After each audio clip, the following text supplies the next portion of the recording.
Have you ever felt imprisoned by the opinions of others?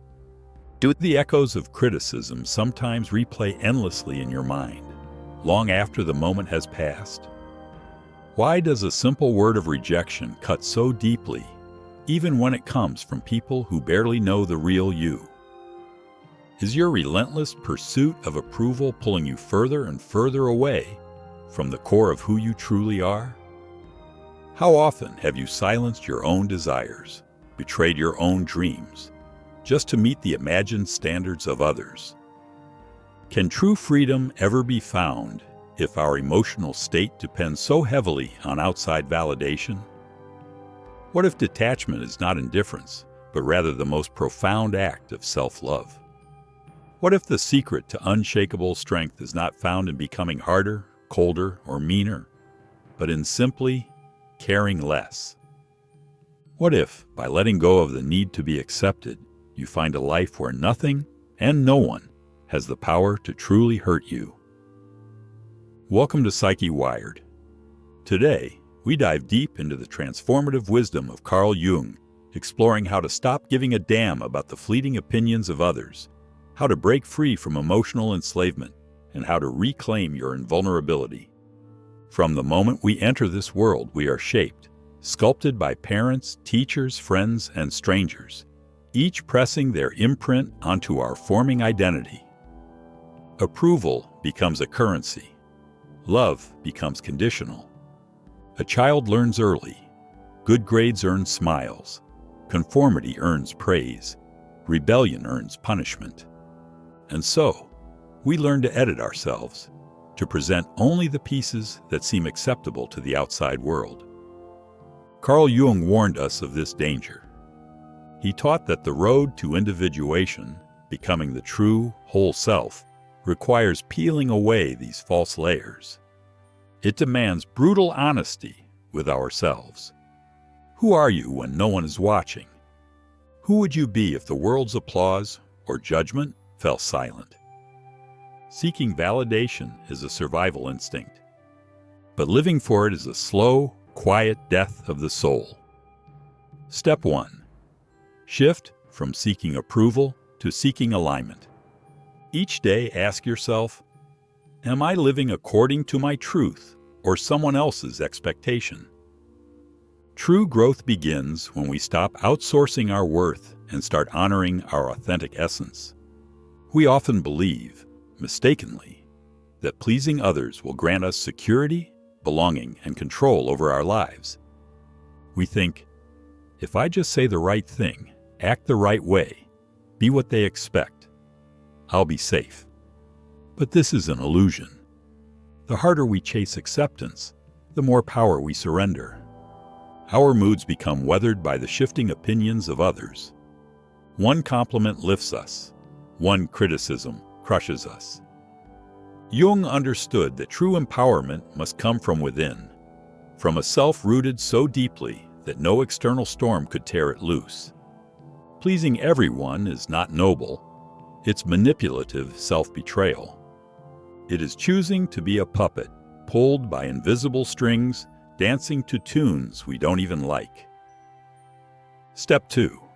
Practice internal referencing. Instead of asking, did they approve of me? Ask, am I proud of how I showed up?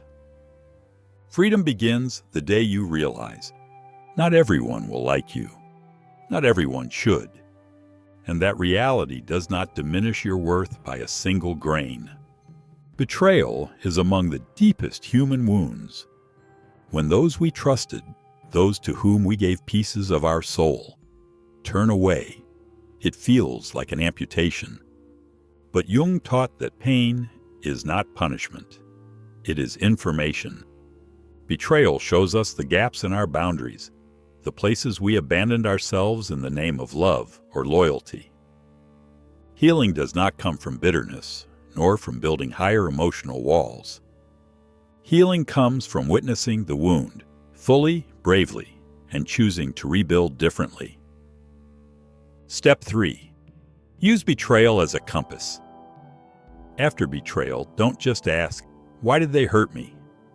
Ask, Where did I stop trusting myself to stay connected to them? It teaches us discernment. It teaches us the sacredness of self-trust. It teaches us that no external connection, no matter how precious, should come at the cost of our own integrity. When betrayal strips away the illusions, we are left with something terrifying, but also pure, ourselves. Many misunderstand detachment. They believe it means withdrawing, hardening, ceasing to care. But Jung's vision of detachment was different, more radical, more compassionate. True detachment is loving others without needing their love in return. It is showing up authentically without begging for applause or fearing rejection. It is recognizing that every opinion about you, good or bad, says more about the speaker than about you. Detachment liberates us from the constant performance. It invites us to stop living as actors on someone else's stage. Step 4. Journal your worst-case fantasy. Write out the absolute worst thing that could happen if someone rejects you. More often than not, you'll realize you will survive. You might even thrive. Jung believed that true freedom arises when we integrate our shadow, those hidden, disowned parts of ourselves, and no longer seek external permission to exist. Step 5. Daily shadow work practice.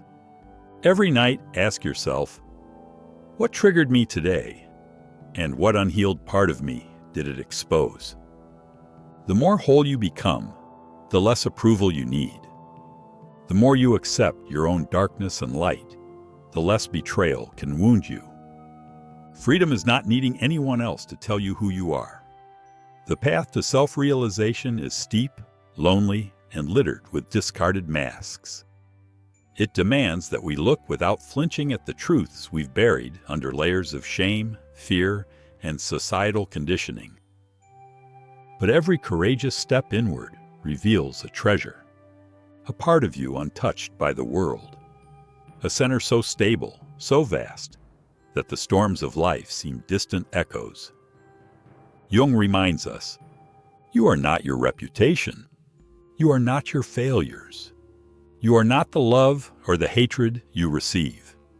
You are something deeper, something unnameable and indestructible. The farther you walk this path, the less others can wound you, because your worth no longer hangs in the fragile web of their opinions. You become sovereign. You become free.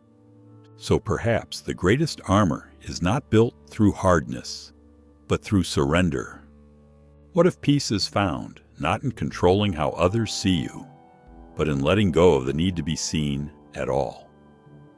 What if true power lies in realizing you have nothing to prove, nothing to hide, and nothing to fear? Thank you for journeying with us into the heart of Jungian philosophy. If this resonated with you, if you felt seen in these words, we invite you to subscribe to Psyche Wired, where we explore the depths of the human spirit together.